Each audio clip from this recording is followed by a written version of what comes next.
Saudações, mais um sábado, mais um domingo para a gente discutir temas importantes neste programa com ela, a doutora Isabel Simone, para discutir a reforma tributária. E agora, logo após a vinheta.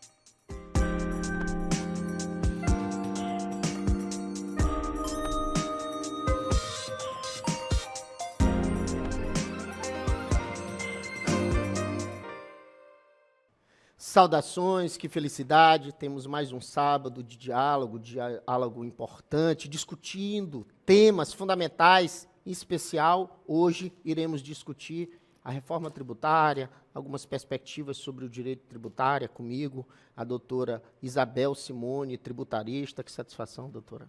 Obrigada, bom dia, bom sábado a todos. Vamos falar um pouquinho aqui da reforma tributária.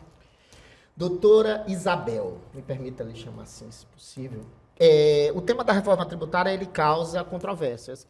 Por um lado, às vezes a população acha que é um tema absolutamente distante a ela, né? Os empresários sentem de perto a dor de uma reforma, porque efetivamente a gente tem uma carga tributária excessiva no Brasil, uma carga tributária complexa no Brasil. O direito tributário, ele, de uma certa forma, é um direito pouco organizado, pouco simétrico. E aí nós temos uma reforma que está no Congresso Nacional e eu queria lhe ouvir, primeiro, a princípio, qual seria a importância dessa reforma. A gente precisa de uma reforma. Traga alguns fundamentos para que a gente possa entender a necessidade desta pauta estar sendo discutida agora no Congresso Nacional, por favor. A reforma tributária, doutor Ted, ela é uma reforma altamente viável em relação ao ambiente que nós nos encontramos hoje na área tributária, né? Primeiro, porque nós temos uma carga tributária elevadíssima no país. Segundo, porque a população de baixa renda paga um valor elevado da carga tributária, quando, na verdade, ela consome produtos, e a população de um poder aquisitivo maior vai continuar pagando a carga tributária, mas eles consomem, geralmente, os serviços. E isso aí gera uma grande diferença na cadeia tributária, né? Onera bastante a população de baixa renda. É necessário que a gente tenha essa reforma tributária, porque o Brasil é um dos países que tem a carga tributária mais elevada do mundo. E com a reforma nós estaremos implementando o IVA, que é um imposto que é utilizado em mais de 170 países. Vamos lá, eu queria te ouvir um pouco mais sobre isso. Explica melhor para nós com relação a essa distinção entre, na carga tributária, produtos e serviços. Só para que a gente consiga, de uma forma bem didática, doutora, para que o seu João, a dona Maria da cidade operária, assim, as pessoas consigam entender de uma forma esclarecida, bem mais popular, para que eles entendam como é que é essa carga tributária nesses diversos tipos, seja serviço, seja produto, por favor. Então, basicamente seria o seguinte: o seu João, como você disse, o seu João, ele vai a um supermercado, ele compra o produto, né? Digamos que ele chega... O arroz, o feijão, a farinha. O feijão, a farinha. E tudo isso a gente sabe que já tem uma carga tributária incidida ali, perfeito, não é? Certo. Já um grande empresário, ele não vai comprar o arroz, a farinha, ele vai comprar o serviço. Ele compra aquela parte que já produz o arroz, a farinha. Então, ali ele já tem um lucro em cima do que ele está comprando. E o seu João, a dona Maria, não. Eles vão comprar o produto. Então, assim, a carga tributária vem mais embutida ali para eles. Com a reforma tributária, que vai ser introduzido o IVA, que é o Imposto sobre o Valor Agregado, ele vai passar a pagar em cada etapa da tributação, em cada etapa de que ele consumir o produto, entendeu? Ele não vai deixar para pagar o imposto somente no final, como é hoje. Isso, de certa forma, não vai aliviar, não vai haver uma redução do imposto, mas vai haver uma distribuição, algo mais igualitário na hora de atribuir a renda.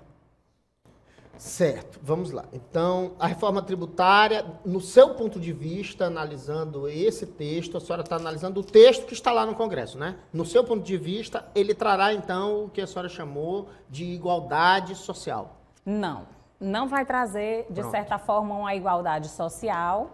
e nem uma diminuição do imposto, mas haverá uma melhor distribuição da carga tributária. Ao invés de você pagar toda a carga tributária no final, ela vai ser paga durante a cadeia. Cada produto que for consumido, que for comprado, você vai pagando ali o valor do tributo. Então, eu acredito que vai haver no final uma melhor distribuição, mas não vai haver uma igualdade. Vai facilitar muito para o brasileiro essa questão dos impostos. Você não vai, por exemplo, nós vamos ter aqui a criação do IBS, que é o Imposto sobre Bens e Serviços. Certo. Esse Imposto sobre Bens e Serviços, ele vai fazer a junção do ICMS, que é o imposto estadual, e do ISS, que é o imposto municipal. Então, assim, ao invés de pagar o ICMS e o ISS, você vai pagar um único imposto. E não vai ser uma coisa cumulativa, vai pagar em cada etapa da produção, você vai pagar pelo imposto. Ok.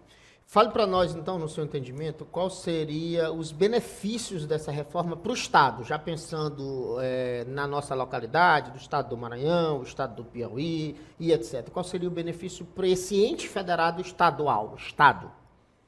No caso do Estado, nós pagamos aqui o ICMS, que é o Imposto sobre Circulação de Mercadorias, né? O Estado do Maranhão, acho que a alíquota é cerca de 20% e no Estado do Piauí, cerca de 21%. Com essa junção do ICMS e o ISS para formar o IBS, o Estado do Maranhão vai ter um aumento, né, nos tributos. Vai ser um aumento de cerca de um pouco mais de 2 bilhões de reais. O que ele vai poder atribuir melhor em serviços para uma melhoria da qualidade de vida da população. Então, aí, se aumenta tributo, você está nos dizendo que vai aumentar a carga tributária, ou não? De certa forma, sim, porque você paga pelo ISS 5%, né? Sim. E a junção, quem paga tem serviços que você paga ICMS apenas tem uma carga maior. O ISS, que é 5% no caso do Por exemplo, município. serviço de advocacia. Serviço de advocacia, a gente vai ter um grande baque. Né? Isso a gente vai falar depois. Mas, assim, de um modo geral, falando mais claramente para a população, quem paga o ISS nesse tipo de serviço, no município de São Luís, a alíquota do ISS é 5%. Sim. E o ICMS é 20%. Então, assim, quando houver uma junção, né, vai ser pago os dois impostos ao mesmo tempo. E eu te pergunto uma coisa, já fazendo uma pergunta que eu sei que deve estar um pouco mais adiante no nosso diálogo, mas e com relação à distribuição tributária para os entes federados? Então, essa distribuição tributária para os entes federados... No caso, por exemplo, desse IBS? Vai ficar a cargo do Conselho Federativo. Será criado um Conselho Federativo, né, que inclusive tem muitas críticas em relação a isso, porque, na verdade, a reforma vem... eu acredito que ela será aprovada, mas, por exemplo, o Conselho Federativo, ele vai ficar muito a cargo de lei complementar. Ele vai ser aprovado para que ele vá reger o imposto, né? Passar as leis sobre o imposto, sobre a arrecadação, a distribuição, mas ele vai ficar a cargo de lei complementar. Cada município e estado também poderá dizer qual vai ser a sua alíquota, mas isso também por meio de lei complementar. E o Conselho Federativo vai ter uma distribuição que está causando muitas críticas. Por exemplo, nós somos 5.568 municípios a nível de país. Sim. E, então, assim, cada município vai ter que ter a sua quantia em relação ao imposto. E o IBS, por ser fiscalizado e regido pelo Conselho Federativo, nós teremos cerca de 14 cadeiras escolhidas pelos estados, porém 13 cadeiras, né, no total são 27 representantes, 13 cadeiras serão de acordo com a quantidade populacional dos municípios, o que basicamente trará uma diferença. Por exemplo, um município como São Paulo, com certeza vai ter, devido ao contingente populacional dele ser bem maior do que um município como São Luís, vai ter uma cadeira, vai ter um representante a mais, né? Então vai puxar mais para o estado dele do que para o nosso. Mas, de qualquer forma, eu entendo que com a reforma tributária, o nosso estado, no caso o Maranhão, aumentará a renda, né? Os estados pobres aumentarão as rendas. Eu acredito que sim, a distribuição. Não haverá igualdade e nenhuma diminuição de imposto. Em nenhum momento foi proposta a diminuição de imposto. O que foi proposto é que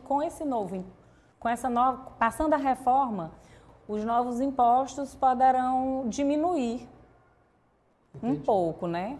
Fala um pouquinho para nós sobre essa designação justiça social. Qual é o seu entendimento sobre isso? O que seria justiça social aí no caso do IVA, que você disse que o Brasil é um dos países de maior carga tributária, já tinha levantado para nós. O fato de juntar vários impostos para formar um só como IVA fará justiça social? Na verdade, no Brasil, nós temos muitas distorções, né, a nível econômico devido a essa questão dos tributos. Com o IVA, né, que é o Imposto sobre o Valor Agregado, os impostos serão acumulados, ficarão juntos. Nós teremos o CBS, que é a nível federal, e o IBS, que é a nível estadual e municipal. Isso vai, de certa forma, trazer um pouco mais de justiça social, eu acredito. Entendi. A gente vai fazer um intervalo rapidão e já voltamos.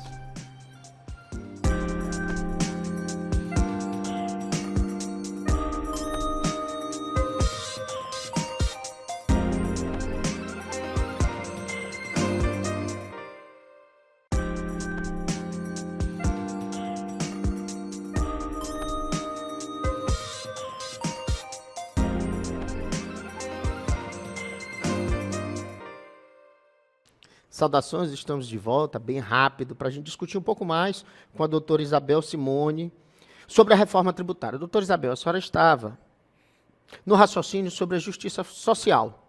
Eu queria que a senhora complementasse essa discussão para que a gente pudesse falar um pouco sobre o IBS e essa relação entre os estados e municípios. Fique à vontade. Na verdade, doutor Ted, assim, a reforma tributária, eu acredito que ela vai ser bem-vinda. Porque no nosso sistema tributário atual nós temos muitas distorções econômicas, o que impede um pouco o progresso do país. Com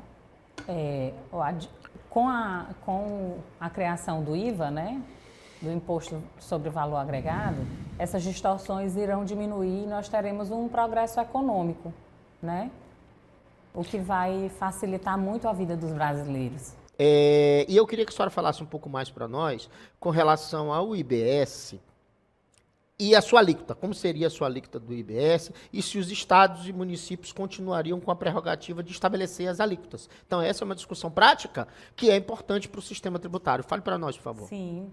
Os estados e os municípios, eles poderão ter as alíquotas próprias. Porém, haverá uma alíquota determinada pelo Senado Federal que eles não vão poder ultrapassá-la. Lembrando também que essa alíquota dos estados e dos municípios também será por meio de lei complementar. Quase tudo nessa nova reforma terá que ser por meio de lei complementar, ou seja, pode ser aprovada, mas depois será complementada por meio de lei. Perfeito. Ainda há pouco nós falávamos sobre o Conselho Federativo, né? E eu queria que a senhora trouxesse para nós como funcionaria essa governança do Conselho Federativo. O Conselho Federativo. O Conselho Federativo é um conselho que vai ser criado também por meio de lei complementar e ele vai reger, né, os impostos, os tributos, a arrecadação, a distribuição dos tributos em relação ao IBS. Ele vai ser um conselho composto por todos os municípios, como já foi dito anteriormente, nós temos cerca de 5.568 municípios a nível de país, e composto tanto pelos municípios como pelos estados. Existe uma crítica muito grande em relação ao Conselho Federativo, né? Alguns estados já andaram chiando, a Associação dos Prefeitos, a nível nacional também já andou questionando, porque eles tendem, na verdade, tem um certo receio deles perderem, como é que eu falo? A forma deles governarem, deles distribuírem, né, e arrecadarem os tributos, né? Como é que eles fariam em relação a isso? O Conselho Federativo vai ficar à frente de todo esse processo em relação ao IBS, vai administrar, vai reger as leis, vai distribuir, vai arrecadar. E a questão, como eu falei anteriormente, nós temos essa quantidade de municípios e estados e nós teremos 14 representantes no Conselho Federativo que serão escolhidos, né, por meio de votação dos estados, e os outros 13 serão por meio do contingente populacional. No caso, um estado como São Paulo vai ter um representante a mais, com certeza, o que vai puxar mais para o sul e sudeste, né? Os estados do sul e sudeste serão bem favorecidos em relação ao Conselho Federativo. Para que a gente possa entrar numa segunda fase, discutindo de uma forma mais aberta, eu queria lhe ouvir, por fim, com relação a o que a senhora entende sobre polêmica da reforma. O que é mais polêmico, os pontos. Enumere para nós algum dos pontos que a senhora entende. Pontos que me chamou bastante atenção e que eu acho que vai impactar, não sei se irá passar, é porque, em cima da hora, eles colocaram na emenda aglutinativa a possibilidade dos estados de criarem uma contribuição. Essa contribuição seria o quê? Seria um ICMS disfarçado? Seria realmente uma taxa, uma contribuição? O setor que vai ser bastante atingido, se isso aí passar, vai ser o setor do agronegócio. Entendi. E um outro aspecto também, doutor Ted, que me chamou a atenção é em relação ao meio ambiente. Eles vão tributar produtos que sejam nocivos, né, e causem danos ao meio ambiente. No entanto, eles ainda não deixaram claro quais são esses produtos. Né? Vai ficar também por meio de lei complementar.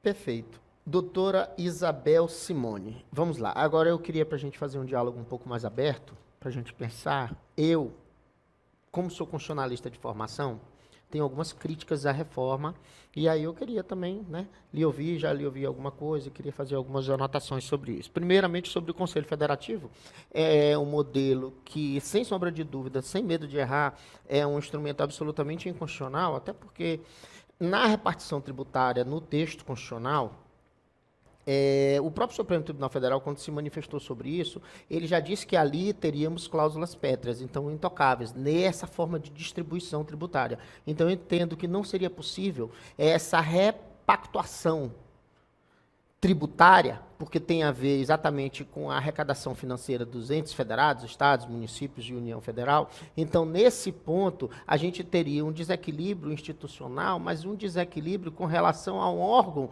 alheio a essa repartição, a essa lógica do sistema constitucional, dando as diretrizes. Quer dizer, tu teria a formação de um quarto ente federado, com poderes a influenciar a distribuição da arrecadação tributária, que é o ponto fulcral essencial no Estado, porque o Estado vive exatamente dessas demandas. Então, assim, sem medo de errar, esse Conselho Federado que existe na Venezuela, que é o modelo exportado da Venezuela, um lugar que efetivamente não existe nenhuma composição técnica e jurídica, eles não entendem muito pouco, pelo menos nessas últimas gestões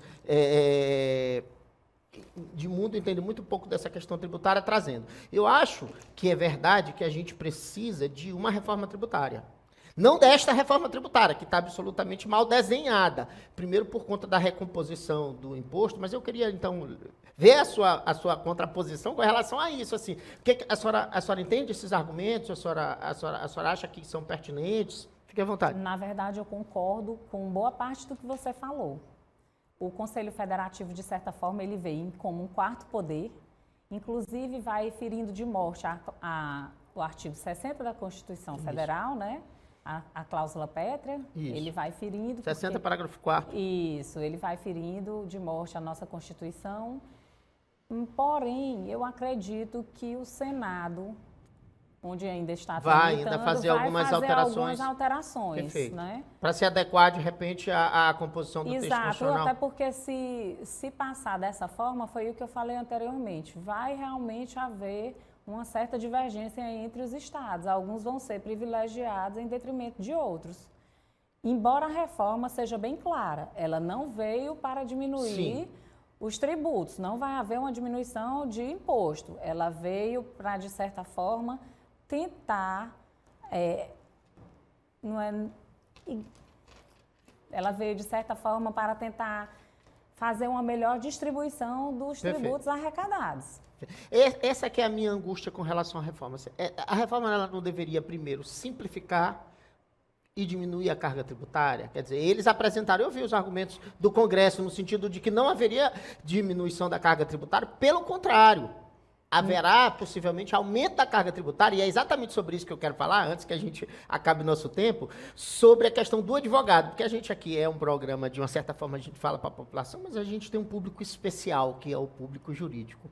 E mais especialissimamente falando, a gente tem os advogados, né, que nos assistem, que estão aqui sempre observando as nossas falas, por formação, né, pela nossa formação em especial. E eu queria que a senhora falasse, se pudesse, no sentido de como é que fica a questão da reforma, passando assim esse texto, como seria o impacto para a advocacia, os advogados. Então, só voltando anteriormente ao que você falou. Você falou sobre a simplificação. Sim. Haverá uma simplificação. Inclusive, Perfeito. o objetivo da reforma é essa simplificação. Sim. Não tem para onde correr, vai haver a simplificação, porque os tributos eles vão ser... Diminuir em quantidade e distribuição. Vai haver uma junção desses tributos. No caso, na esfera federal, será o CBS. Na esfera estadual, o IBS. Perfeito. Em relação ao setor, terceiro setor, que a advocacia entra nele, Sim. nós teremos um déficit muito grande. Eu acredito que a OAB, né? Um aumento de carga tributária. Um aumento de carga tributária. Um aumento de Boa carga hora de tributária. falar da OAB, né? Boa hora de falar da OAB. Vamos lá. Um aumento da carga tributária. E eu acredito que a OAB, eu não participei da reunião, mas eu vi que o nosso presidente esteve reunido no Conselho Presidente Federal. estadual, o presidente estadual com relação ao Conselho Federal. Junto com o presidente da OAB Nacional, Simonetti. Exatamente, doutor Beto, estiveram reunidos com os senadores para tratar dessa questão. Ok.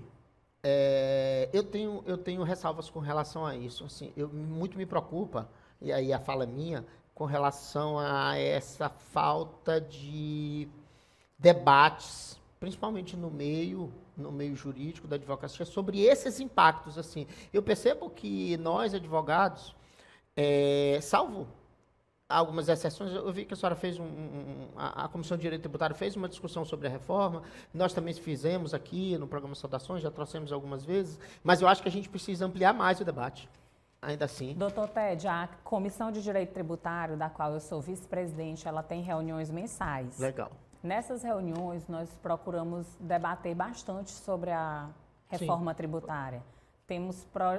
Está com poucos dias que fizemos um seminário. Eu vi, vocês fizeram um seminário, tá? Achei legal, achei importante fazer isso. Enfatizamos muito sobre essa questão do aumento da carga tributária do advogado. Do aumento da carga tributária para o advogado. E nossos projetos que estão em andamento incluem novos cursos, né? Novas palestras, e cursos ficará para depois, porque a gente não vai poder... Existe alguma proposição da Ordem dos Advogados do Brasil, e aí eu nem digo só da sua comissão, da comissão aqui estadual, mas a nível nacional ou estadual, no sentido de rever alguns pontos da reforma como esse em especial, ou propor algum tipo de ajuste? Por exemplo, não seria interessante que a Ordem dos Advogados do Brasil se manifestasse sobre possíveis inconstitucionalidades do texto, antes mesmo que o Senado, pela CCJ, porque a gente tem que entender que a Câmara de Deputados também já passou esse texto pela CCJ, e lá eles disseram que deram a constitucionalidade, tanto é que houve a votação no plenário.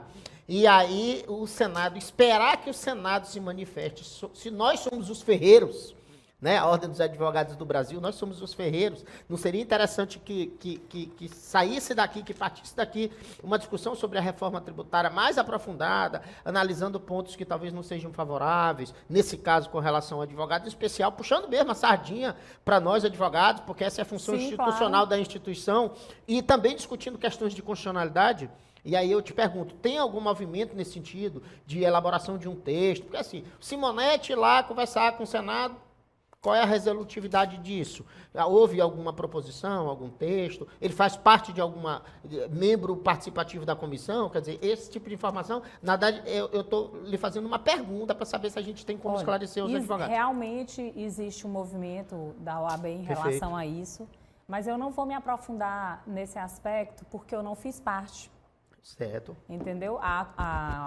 Comissão de Direito Tributário da OAB, quando houve essa reunião em Brasília, nós não fomos chamados. Não foram consultados? Não fomos consultados. Então, assim, o que eu posso lhe dizer... A estadual, né? Você fala no estadual, exatamente. Perfeito. Quem foi representando foi o presidente Caio. Mas que existe um movimento em relação Ele ouviu a a comissão antes de ir para lá para dizer assim, comissão, eu preciso de subterfúgios, elementos para que eu possa discutir lá. Eu não sei lhe responder. Eu acredito que ele tenha conversado com o presidente. Com o presidente da comissão, que é o doutor Guilherme Oliveira. Guilherme Oliveira, perfeito, perfeito. A senhora tem mais alguma observação sobre a reforma tributária que a senhora queira trazer para nós? Uma observação que... continuo batendo na tecla de que vai haver essa simplificação. Perfeito. Vai ser muito importante a reforma. Nós precisamos de uma reforma de qualquer jeito, porque a carga tributária que o Brasil paga é uma carga das maiores que existem a nível mundial. Com essa simplificação, eu acredito que não haverá uma redução dos impostos, mas haverá uma melhor distribuição da renda arrecadada por meio dos tributos, né? A população mais humilde, que tem um poder aquisitivo menor, vai poder comprar mais. A população que tem um poder aquisitivo maior, acredito que vai ficar no mesmo patamar. E nós, advogados, eu acredito que nós vamos... Piorar um bocado para nós. Vamos sentir bastante. Precisamos nos unir, porque nós vamos sentir bastante. Esta é a hora, vamos fazer esses diálogos, vamos aprofundar esses diálogos sobre isso, antes que seja aprovada. Inclusive, eu queria lhe fazer um convite para a próxima reunião da Comissão de Direito Tributário, o senhor se fizesse presente. Faço questão de estar presente. Assim, com esse convite pessoal, vou na hora fazer críticas à reforma tributária. Serão vou com o maior prazer. Doutora Isabel Simone, que satisfação tê-la aqui, foi um prazer, uma felicidade de lhe conhecer, a senhora é muito educada, trouxe informações importantes, principalmente informações técnicas sobre a reforma tributária. De verdade, eu consegui crescer algumas informações que já tinha sobre reforma tributária, foi bem interessante o diálogo, eu queria que a senhora ficasse à vontade para se despedir do nosso público, a senhora tem aí 30 segundos para ficar à vontade. Eu que agradeço a oportunidade, doutor Ted, acho assim que falar sobre a reforma tributária, como é algo muito técnico, não é tão fácil para a gente transmitir para a população, de um modo geral, como ela vai ocorrer. O importante é que todos saibam que não vai haver uma diminuição de impostos, mas que haverá uma simplificação e que isso vai ajudar bastante na questão da justiça social, vai haver uma distribuição mais igualitária. É o que nós todos esperamos, né? Perfeito. Eu agradeço demais a presença da doutora Isabel Simone, advogada tributarista, e eu gostaria de mandar aquele recadinho final, aquele abraço, aquela dedicatória do programa Saudações, como já é tradicional nosso, para grandes amigos, queridos amigos. Primeiro, minha querida amiga, a Sharon lá da minha terrinha, Pastos Bons, e também ao meu amigo, querido advogado, jornalista, Moreira Serra. Meus queridos, sintam-se abraçados pelo programa Saudações. No mais uma vez agradecer a doutora Isabel Simone, dizer que me farei presente na discussão sobre a questão da reforma tributária na próxima reunião do Conselho. Aguardo esse comunicado para ir e declaro mais uma vez justo esse programa, e semana que vem teremos muito mais diálogo e discussões sobre temas importantes para a sociedade. Até a próxima.